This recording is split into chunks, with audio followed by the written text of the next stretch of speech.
All right, well, I want to welcome everyone to the 145 session on maximizing the value of post-secondary education. I am Danielle Mezera, and I serve as a senior fellow with ExcelinEd. I will also serve as your session facilitator for today. Before we jump into the session, I've asked the panel to introduce themselves to you, and we will start from left to right. So Christina, can you share a little bit about yourself?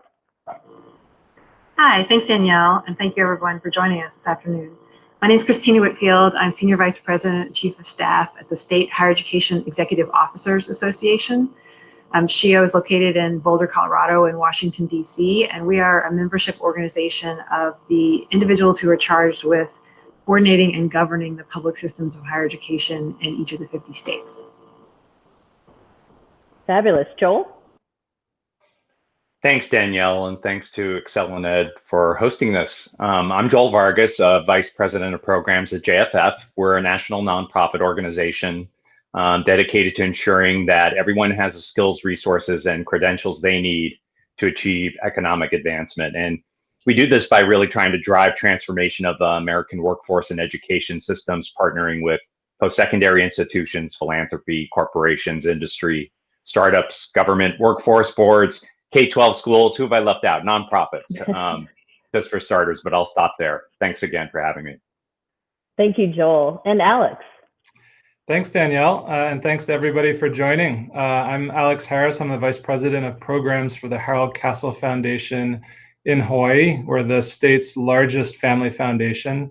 I oversee all of our grant making, and we do work primarily in public education and also in ocean resiliency. Really happy to be here, and thanks for the chance to share our story. Well, thank you, and thank you all of you for just having you on this panel today. I could not be more thrilled and also very humbled given your background, so thank you again. For our larger audience, during our time together today, we're going to weigh in first on kind of the current criticisms tied to post-secondary education. We'll consider the value of post-secondary education and a post-secondary credential. We'll share various efforts that are being undertaken to reimagine and reposition the role of post-secondary given today's dynamic economic and workforce needs, as well as projected needs. And we'll put forward some actionable steps that can be taken by policymakers, post-secondary leaders, and community partners to drive vision, transparency, and purpose.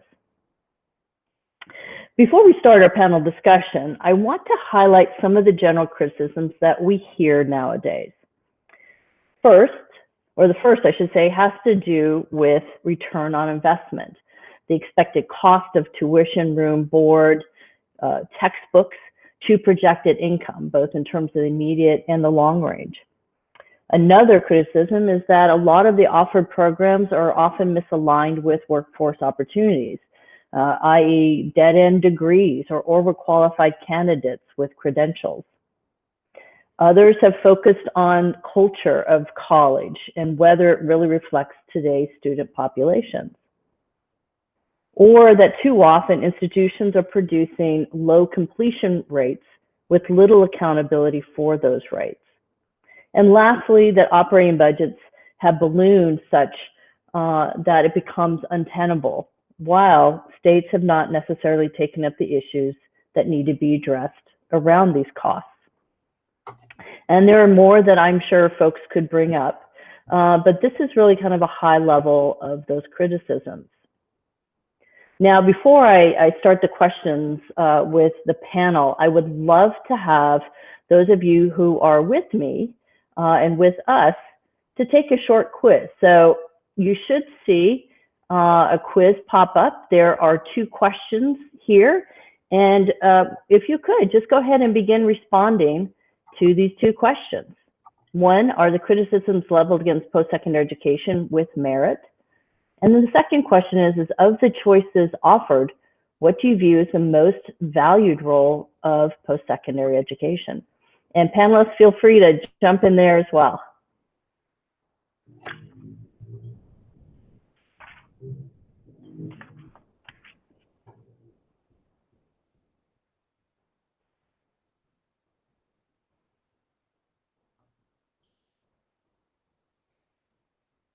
give it a few more seconds. So folks who are with us as audience members, definitely hop in here and let us know your thoughts on this.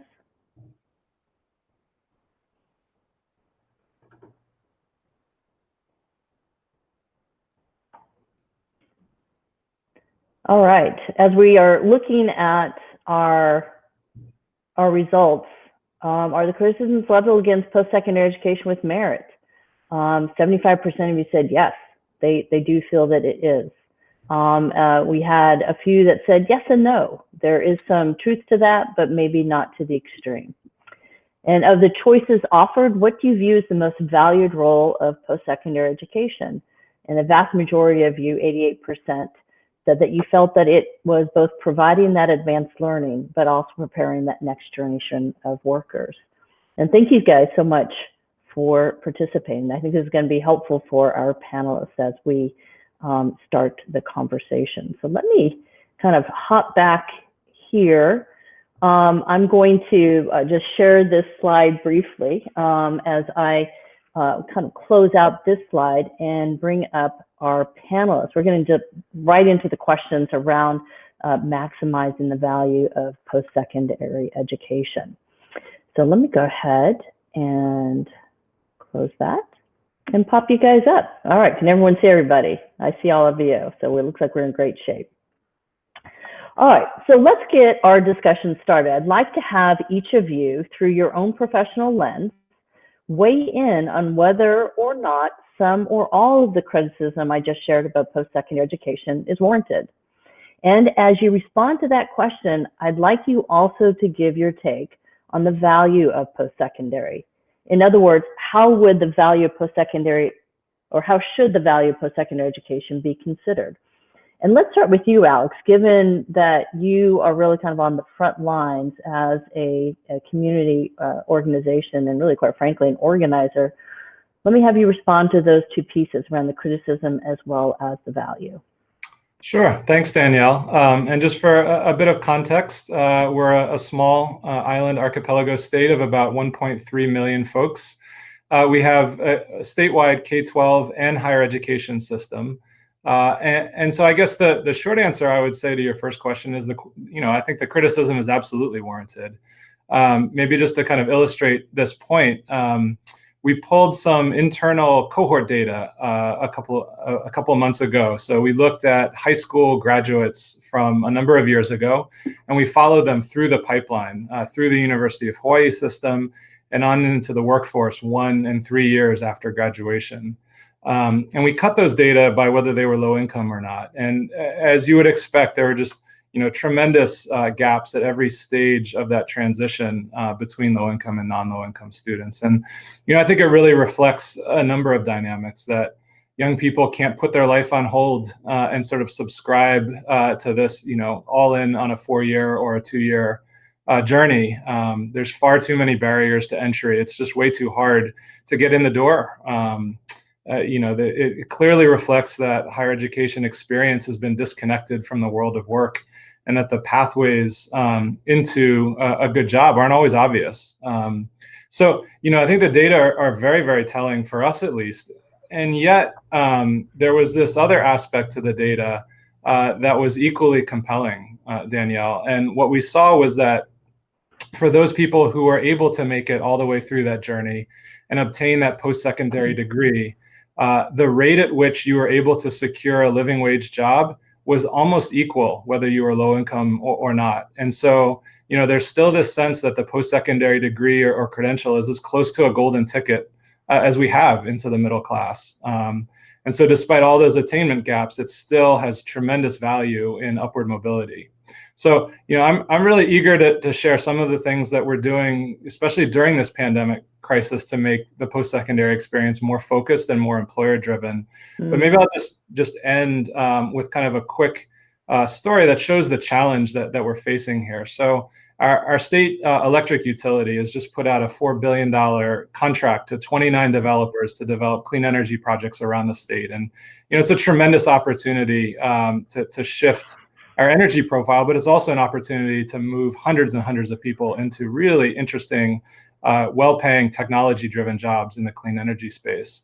And every single of those developers right now is facing this question about whether there is an adequate talent pool here in the state that they can hire from, or whether they need to import folks, particularly from the West Coast, who come here for a couple of years and then return. So we're talking about this sort of in-between space between K-12, higher ed, and the workforce, and there's no single entity that's responsible there. And so we've really taken an ecosystem approach in trying to kind of bring all of those key players together. And we're really happy that that resulted in a federal Reimagining Workforce Partnership grant to start driving more apprenticeship type programs in clean energy and technology and healthcare. Just as one example of sort of the kind of the glimmer of hope in this narrative here. But like I said, happy to share some more about what we're doing, but let me just pause there and invite others into the conversation. Great, thank you, Alex, and I appreciate that. I appreciate you bringing in that survey and results of that, along with your comments around the value. Joel, from your stance, how do you feel about the criticisms? Are they warranted? And similarly, how and what is your take on the value of post-secondary education from your lens? In summary, yes, I do. On balance, I agree it's warranted, even though it's complicated and confusing, which is in part why it's warranted. And, I'll just give an example. I mean, even by a narrow measure, which is one we use, we're Jobs for the Future, JFF, the system is not working the way it needs to be for all the reasons you mentioned, and then some. And that measure is really thinking about how a post-secondary credential, does it lead to a good job with family-sustaining wages? Even if that's not a sufficient condition for success, it's by and large a necessary one. We know that. And, JFF has long never really meant to exclusively think of post-secondary as a bachelor's degree, right? Which I think confused the conversation for a long time. I like to think we've gotten past that as a field for the most part, but, it is complicated by the variety of kind of a plethora of post-secondary credentials that are out there, and do they have value in the labor market? Many of those that have, there's some research by Carnevale showing that, some have greater ROI in terms of future wages than bachelor's degrees, but it depends on greatly by the major, right? So it's really, a lot of this is understanding the varieties that are out there and the supply kind of new credentials that are out there.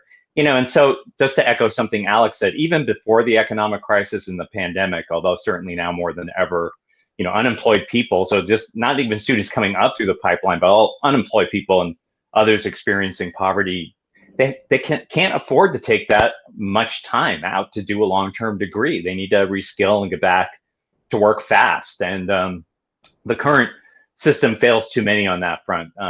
Too many stop out. They leave with loan burdens that are really hard to pay back when there's no credential to show for it. So it's a climate of discontent and questioning about the value of post-secondary, I think is warranted and raises challenges about, how do you design for efficiency and equity? So I'll just lay a couple more quick things out there and stop and let Christina get in on this. But many bachelor's degrees do have long-term earnings and payoff and are still critical milestones in economic mobility, as Alex said. Especially for Black and Brown students and other underserved. So they're critical gateways to graduate degrees in managerial work. At the same time, not all bachelor's degrees are created equal, as I said earlier. And, that's in part what has led to growing discontent about higher ed, especially as prices are escalating.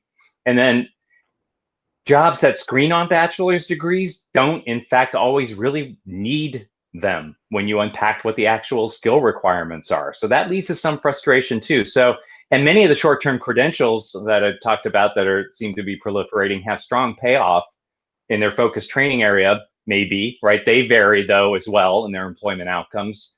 And they may have limited durability if they're tied too narrowly to a job, especially jobs that are being transformed or destroyed by automation in our really dynamic economy. So how do we get more folks? A central challenge to me is how do you get more folks on firm footing sooner economically while keeping doors open to further education and training and not inadvertently building a system that tracks by race and class just in different ways. So I'll just start with that.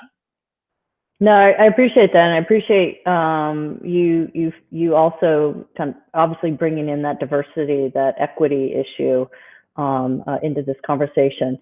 Christina, obviously you are a senior member of a national membership organization for higher education, and so let me pose those same questions to you.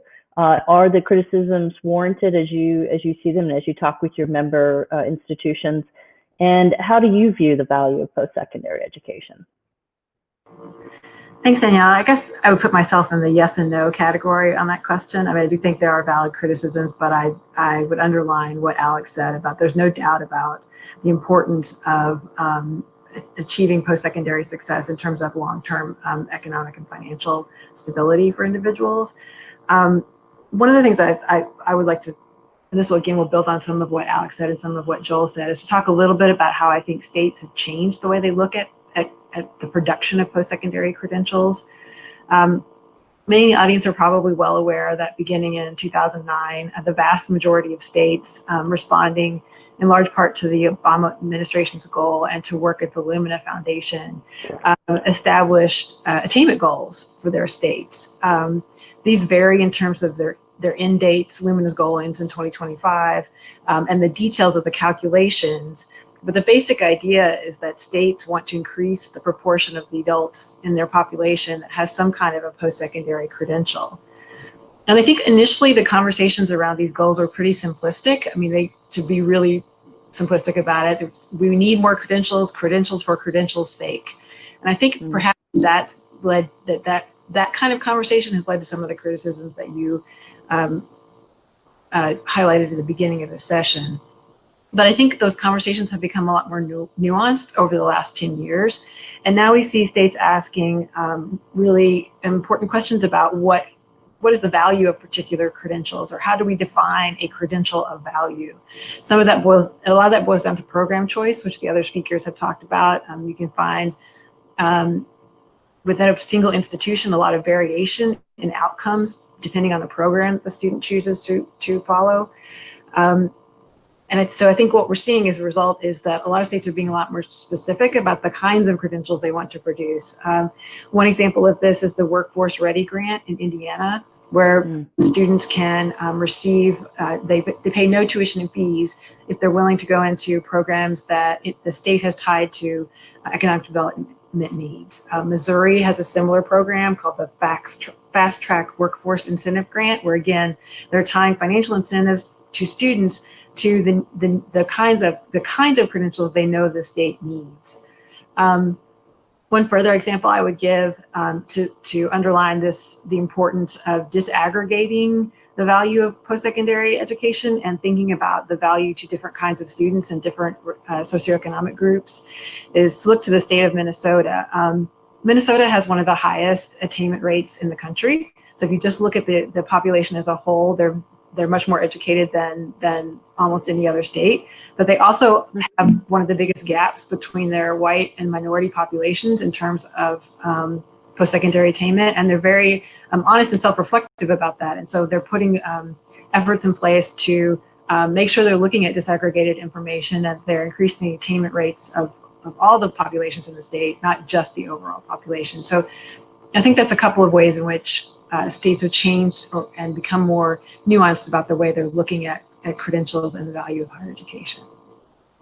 That's fabulous. Thank you, Christina, for bringing those states up as examples. I really appreciate that, and it's good to know, particularly with Minnesota, how they are looking at that. So thank you. For those of you who are with us in our audience, I do want to just share at this moment that as we continue our discussion, please feel free to submit questions using the chat box. So as we're continuing our time together, definitely pop in if you've got a question for a panelist or the panel as a whole. And we should have time prior to the end of our session to take on a couple of questions. So don't be shy. And if we don't get to your question, know that we will have it recorded and we'll circle back with you. So thank you guys in advance for using that chat box. All right, back to the questions. Alex, as a community stakeholder, your organization has been on the front lines, and you alluded to that in your opening remarks.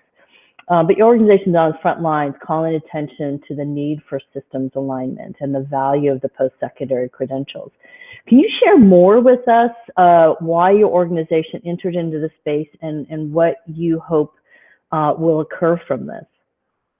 Sure. Thanks, Danielle. So maybe I'll just take us back to March, April, May of this past earlier in the year. And, it'll be no surprise for folks that we're a tourism-dominated economy. And so come March, April, May, when our borders closed, I mean, we were facing 24% unemployment all of a sudden. So, imagine 1 in 4 folks across your entire state is out of work. And so we turned to 2008, 2009 to try and unpack some of the lessons from that recession. And, Joel, I think you cited Tony Carnevale's work, and that was really important for us too, where, it's clear that the jobs that required some form of post-secondary degree either disappeared and then came back or were recession resistant. And so that really set us on sort of a talent strategy that we've been pursuing over the last 6 or 7 months. I might just highlight a couple of the steps that we've been taking and trying to use this crisis to really catalyze new opportunity for our state.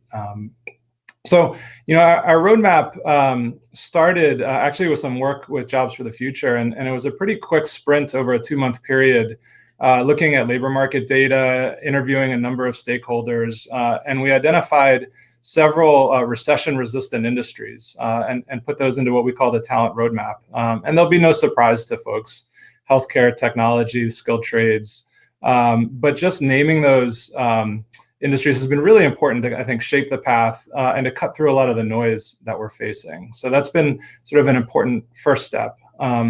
We've also been spending a lot of time linking those industries to regional career pathways. And so we had an influx, like everyone, of CARES money, and that let us really drive some short-term certifications and certificates. As I said, we have this new effort on the apprenticeship front, thanks to a competitive federal grant, to stand up new apprenticeship programs for several thousand students. And then Danielle, an effort that you've been helping us with has really been to sort of modernize our degree pathways, our career technical education programs of study, to better fit this moment that we're in. So there's been some really important, I think, system work in this moment. But I don't want to lose track of the fact that it's equally important to be inspiring young people and giving them hope. And I think one of the best things that you can do in helping young people sort of see a path for themselves in the future is actually let them walk that path for a bit. And so we've been really trying to drive this early college agenda for a number of years, but in particular over the last year, and work-based learning, so that young people get these sort of bite-sized experiences that let them form a vision for themselves of what they might want to step into. And so this past summer, we were able to mobilize some pretty significant philanthropic support for an effort to target 3,000 high school graduates and give them all an advisor over the summer, supplement that work with personalized text message nudges. They all took a college level career planning course for themselves. And we were really trying to help stabilize this population for whom like the bottom had just fallen out of their world. So, I sort of share that as sort of another example of how you can do, I think, really important work at this intersection of high school, post-secondary, and the workforce.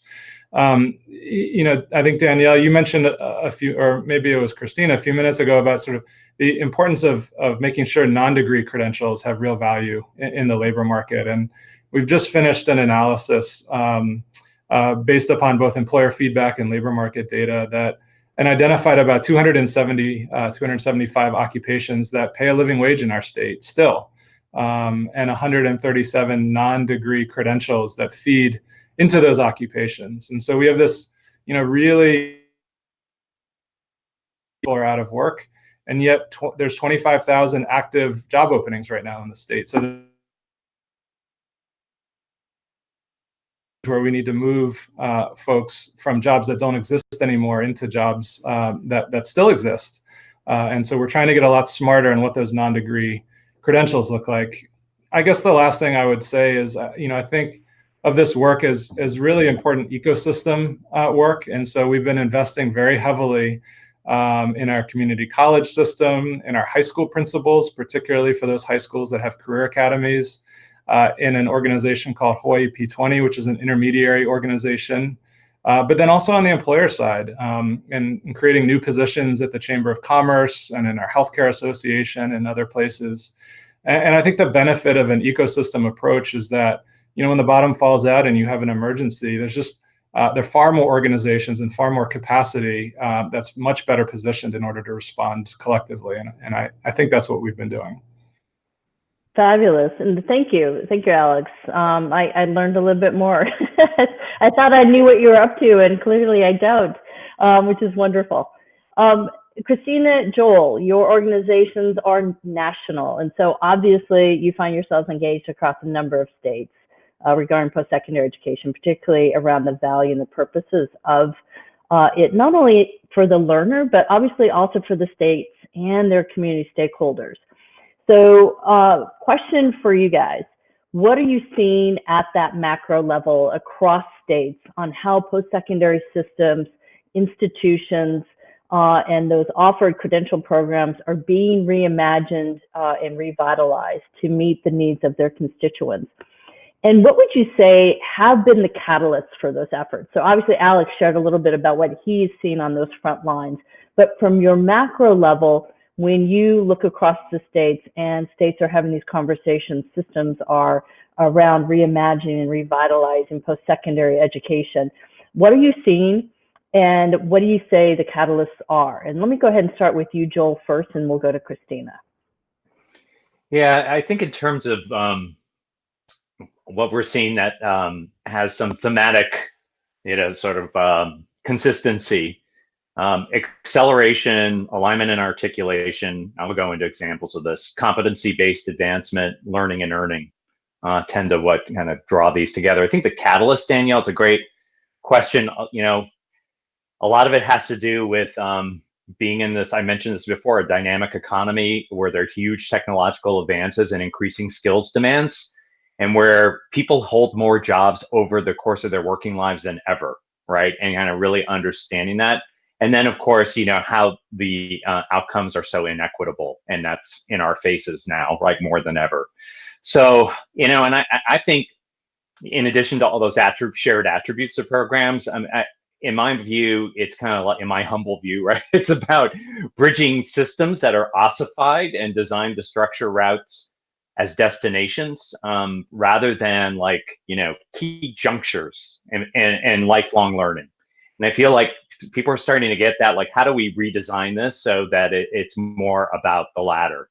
And, again, not to play to our host here, but Danielle, you did a lot of work to modernize CTE in Tennessee, and in ways that, exemplify these attributes. It was so that they were more connected to post-secondary programs that had value to employers at the state and the regional levels. They were about aligning academic and technical standards so that the programs of study were, targeted, faster payoff if that's the route students were going to go, graduates were going to go, but also had transferable credits and skills. So you were like kind of managing this tension between the short term and the long term, and all at that same time, as the governor Haslam was Drive 55 was creating macro conditions, putting different incentives in the system to align post-secondary programs more tightly to employer needs, and including getting 2 years and 4 years to articulate better themselves. So I think that's just, that's kind of like one of the Cadillac approaches. I want to just give you a shout out for that. And I do think nobody who knows my work would be surprised to hear me say, I think accelerated models that align high school, post-secondary, and work, like early college, like P-Tech, some of the efforts that Alex was talking about, have really promising results and are very worthy of continuing to expand. Students, there's nothing like experiencing college and career while in high school. And the work that entails really requires the systems to work better together. But, I don't want to forget older students and including incumbent and displaced workers who, there are a lot of them are displaced workers right now. And that's where these, kind of credit for prior learning, and other competency-based education approaches are so important to accelerating credential attainment, getting away from the seat time. California community colleges are really taking some bold steps to move programming in this direction. And their efforts, not enough, but to articulate and modularize non-credit programs and courses, which we know are more nimble and responsive. They can be to the labor market, but aligning those with credit-bearing programs. So there's some momentum also built towards college degrees, even while gaining valuable certification along the way. Along those same lines, a lot of work on stackable credentials, but making sure that those align with employer needs, because we find sometimes students stop short, and you got to make sure that those stacks, actually the pieces of it, or the rungs along the ladder, actually get you somewhere good, in addition to those who finish their journey, and making that possible. A lot of work on apprenticeships. Christina mentioned this before, and I'm going to end here. I do think there's a lot more to know, but I see as promising is putting, again, harkening back to Tennessee as well, incentives in the system like Texas State Technical College does, which they pay on the basis of how students, how much more they earn in wages from the program. So it's like really tying state support for higher ed to employment outcomes. It's fabulous. Thank you, Joel. And I think you hit on some great nuggets: the prior learning, the stackable. How do we more effectively move individuals through post-secondary rather than it be that 7-year journey just to get a degree, right? So thank you for hitting on those. Christina, obviously from your macro level, your membership organizations and institutions, you see quite a bit. So what are you seeing? What are you hearing? And similarly to Joel and Alex, some of the catalysts that you're kind of recognizing as moving these changes forward. Sure. No, I'd be remiss if I didn't at least underline at least once that people in lots of venues like to talk about what's going on in the states, or what do states think about X or Y issue, and of course that's impossible to encapsulate or completely generalize, right? There's a lot of different variations among states, but nonetheless you can I think come up with themes. I would agree with Joel that I think the biggest catalyst to these kinds of changes is wanting to be able to respond nimbly to a dynamic economy, and wanting to serve the economic developments of the employers in their state, and to make sure that they are producing the kinds of credentials that will be useful in the workforce. I'd also like to underline some of what Joel said about short-term credentials and apprenticeships and non-credit certifications. There's a lot of interest across states in gathering information about these kinds of credentials and integrating them with other information sources that the states already have. I think people are rightfully asking questions about the value of those kinds of non-traditional credentials, but I think it's more about a lack of information than it is any sort of fundamental knowledge or conviction that they lack value. It's just that we need more information about them, I think, and how they play out over the longer term in the workforce. One of the themes that I think hasn't come up in the conversation so far is I think states are increasingly sophisticated in their use of data about employment outcomes. So most states now have matched data systems that match post-secondary information about post-secondary enrollment with employment outcomes. And some states, most of those systems give you basic information about employment status and wage outcomes. But there's some states that are building some more sophisticated systems. So the state of Kentucky, for instance, right now is pulling in information about, about demand and about employment outcomes, but also about the skills that employers are asking for in particular employment roles. And I think we'll continue to see those information resources become more sophisticated. Another example of that is that there are a number of projects underfoot in the United States right now to measure employment outcomes across state lines. So economies don't necessarily recognize state borders, and so it's to really get a full picture of what's going on with your students, you may need to look into neighboring geographic areas, and we're seeing some progress on efforts along that line as well. Both Alex and Joel talked about K-12 alignment. I think definitely believe that's important. I also think that states are paying more attention to the needs of adult learners and how they can support those students. You used to hear conversations, I've heard this so many times in meetings about students that have stopped out as being quote unquote low-hanging fruit. Like surely it'll be easier to re-engage with these people that have had some experience with post-secondary education. I think there's a growing acknowledgement that that's often opposite. Often the opposite is true. We're talking about people that have potentially had a negative experience with a post-secondary institution, or something intervened in their life to make that completing a credential difficult. That instead of thinking of those students as easy to reach, that we need to be thinking more creatively about how to encourage them to access post-secondary education and the kind of supports they need around childcare or food assistance or flexible scheduling to recognize the reality of their employment situation. I think there's a lot of progress being made in those conversations as well. Thank you, Christina. I'm glad you brought up what I kind of loosely call life circumstances, right? Is what are the barriers that are often, particularly when we think about today's populations who are either they're full-time or part-time. What is it that those additional supports needed to really help them get across that finish line? So I appreciate you flagging that stuff as well. We have about 10 minutes before we're going to open it up for questions, and we do have several questions that we have popped up in the chat.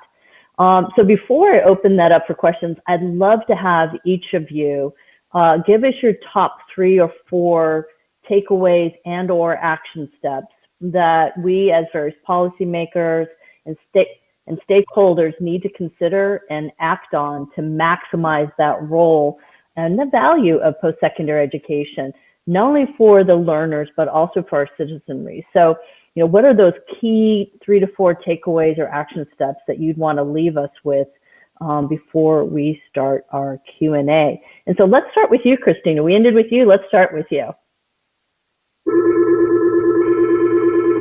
Thanks. So I talked a little bit about data systems and the importance of program choice in terms of what the outcomes are for individuals. I think we haven't done a good enough job as a higher education community of getting information into the hands of consumers.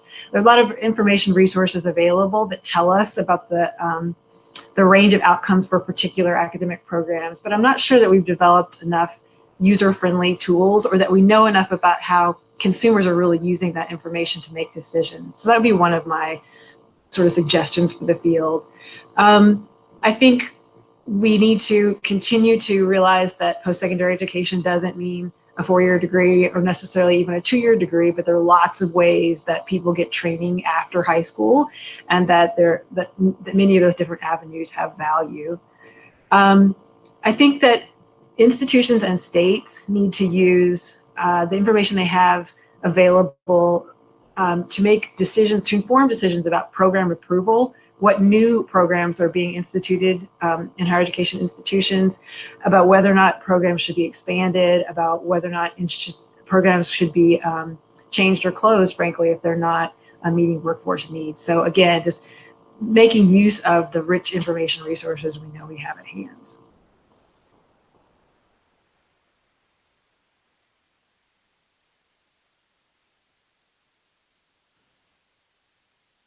Danielle, do you want me to go next? Sorry, I made the blunder of not taking myself off mute. Yes, Joel, what are your takeaways?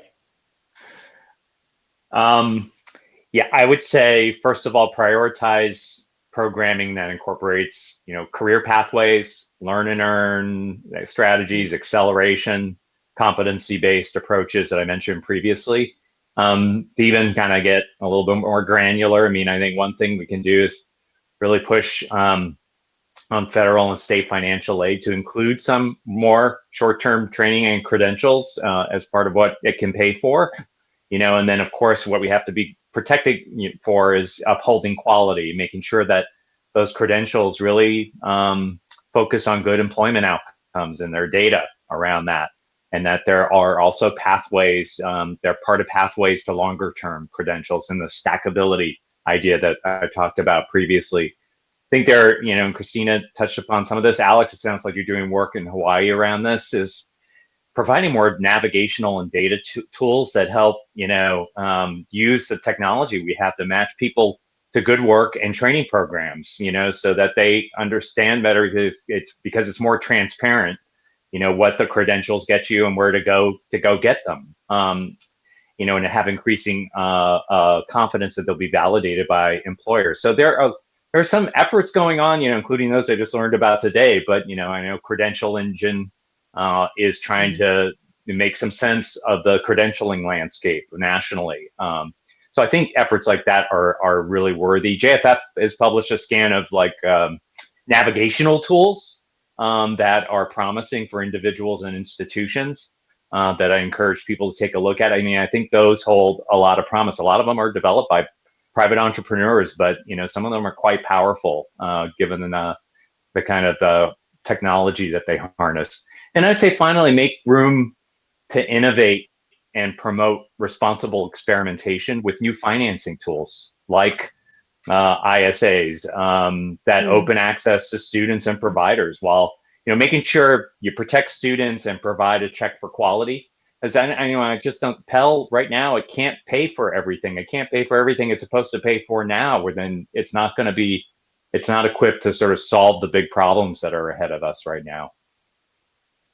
That's a good point. Good point on the funding and the financial aid side of things. I appreciate that. Alex, your takeaways. So, I mean, first of all, I think everything that Joel and Christina outlined is hugely important. And so I might focus less on the what and a little bit more on sort of the how in sort of my kind of closing reflections. I mean, I've spent the better part of my career sort of in and around large systems of education. And so I think there's huge implementation challenges that we need to tackle in sort of moving any number of these objectives forward. Christina talked about states that have an attainment goal, and we've had a pretty robust attainment goal for years and years, and have made very modest advances towards that goal. So, in over the last couple of years, we started to think about what more do we need to do, right? What is the nature of the implementation challenge here? And, so just a couple of thoughts. One, I don't think we spend enough time understanding the attitudes, values, and beliefs of young people, because that's foundational. I mean, that's what sits below their actions. And you have to understand at that level to know why it is that more young people aren't going into college, or why they're stopping out too soon. And so, we've been able to fund some really interesting work with Learning for Action and sort of mining student perspectives on those topics to try and glean better insights that can inform the system in what is and was not working. So, I sort of focus on the attitudes and values and beliefs first. Second, Joel, I think you termed ossified systems, and there's absolutely an implementation challenge here. For us, we talk about getting K-12 higher education and employers paddling in the same direction. And that looks like an ecosystem investment, as I said earlier. So, it's about having data about what happens at those transition points that creates some shared self-interest there. It's about cleaner communications, because education and employers historically just speak very different language. And it's about better governance and coordination systems and routines to sort of look at data and look at implementation together. And you have to hold that space long enough to build trust and to sort of be able to mobilize action. And I guess the last thing I would say is don't waste this crisis. There's tremendous urgency and pressure right now on our public systems. It's going to be compounded as we enter budget season. And I think that pressure can take one of two forms. It can either take sort of across the board cuts, or it can be a focusing effort to really sort of lift up the programs, the credentials, the opportunities that matter most and to sort of preserve those.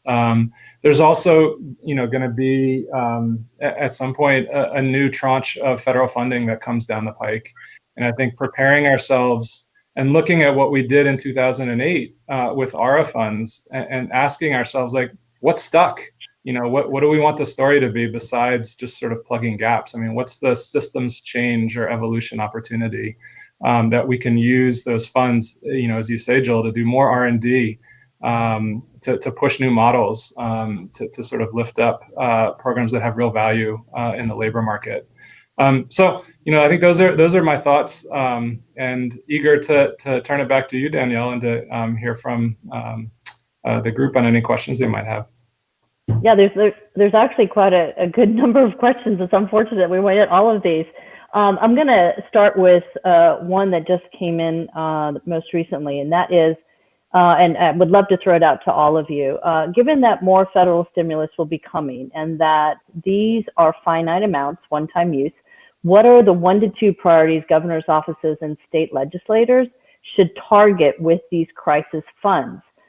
These dollars can't cover all the needs currently out there. So as we think about this from a post-secondary perspective, and obviously thinking through the obvious choice to, I think several of you brought this up in different forms or fashions, how are we there to support an individual, but how are we there to actually move an individual forward? So let's start with Christina. Let's start with you on that question. What would be, in your mind, the 1 to 2 priorities that you would give to governor's office and state legislators on the use of this? Well, I think the way that question was framed is important. I would argue that one of the most important things is that yes, governors and legislative offices and frankly SHEEO agencies should be making decisions about how those funds are spent. I think that yields a much more coordinated response than funneling funds to individual institutions. I mean, this is a societal, a community-wide crisis, and so I think we need some coordination at the state level to make sure that those funds are spent responsibly and to the benefit of the most individuals.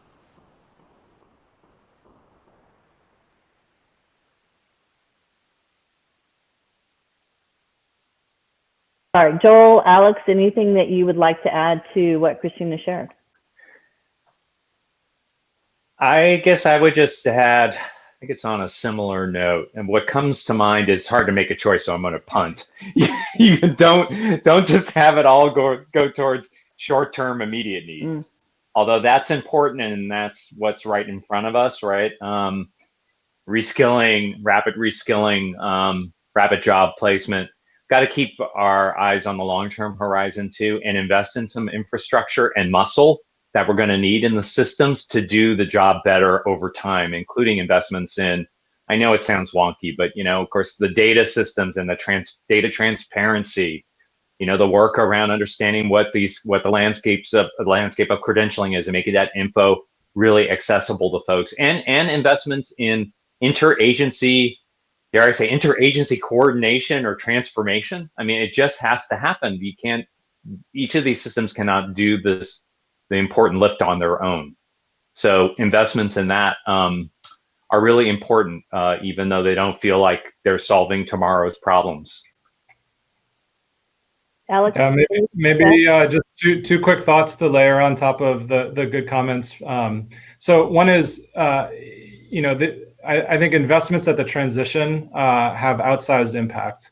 So for us this past summer, it was the transition of high school graduates who are kind of meandering and a little bit aimless in terms of what was about to happen, and making sure that there was a warm handoff for them into a job, the military, or a post-secondary setting by the end of the summer. So I think that has an outsized impact during this time of uncertainty. The second form of investment, Christina gave several examples of states that have identified priority occupations or industry sectors and degree or non-degree credentials into those occupations, and are starting to incentivize folks to move in that direction. And I think underwriting those kinds of opportunities as you say, Joel, builds this muscle of getting us in the habit of focusing our limited resources on areas that have outsized impact. So, either of those two spaces feel very, very important and ways in which you could really kind of catalyze some increased opportunity. Fabulous. Thank you, guys. You guys, great examples, great feedback for folks to be considering. We have a few minutes left, and there is a question here, and would love to have you guys take it from your vantages. Are there any good examples of states that are communicating the value of post-secondary credentials to students and parents, and how are they doing it? So Alex, obviously you from a consumer standpoint and a stakeholder organizational standpoint, but for Joel and Christina, anything that you're seeing in different states where there are good examples of communication happening around the value of the post-secondary credential for students and for parents, and how are they doing it? Now I'll let it, whoever wants to speak first.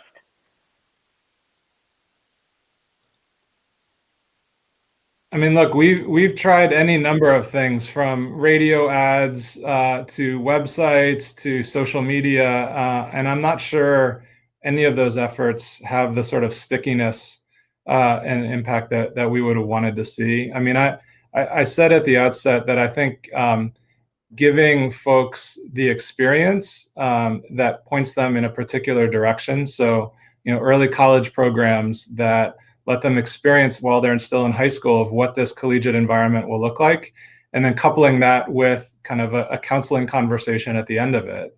Work-based learning where a young person can complete an internship and then understand, like, what's the pathway if I want to pursue this occupation, and how does that take me through, the community college or an apprenticeship program or a four-year program.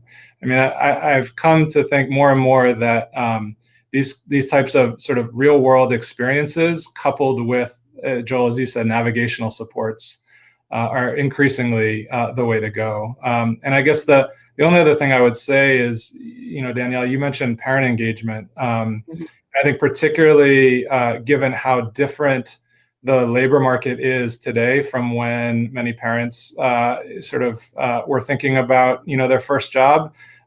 There's a ton of work to be done in that space so that they can be informed advocates for their children, as opposed to pushing them towards jobs that may not have the same upside as they once did. That was I really appreciate that last nuance, Alex. I think you're spot on with that regard, and parents and perception. Christina, Joel, anything that you're seeing, good examples of states that are communicating with students and parents around the value of post-secondary you'd like to raise up for folks? Yeah, I mean, I love things that are easy to understand too for the public. And again, I can't completely point to the numbers, although I would dare say there's been some success based on my reading of the progress of things like Drive to 55. I mean, I love that kind of branding. I'm not a marketer, but it's just easy to understand. Let me learn more about that, right? Or Closing the Gaps in Texas. I know that's a little old. I'm not sure if they're using that anymore, but it had some impact, and then, you learn a little more, and you talk that it's talking about more than just bachelor's degrees, right? When you look at it under the hood. For a more recent example, Virginia's Fast Forward program, which I don't know if folks are familiar with that, but as I understand it, the state pays, the state agrees to pay a third, the college pays a third, and the students pay a third if they complete.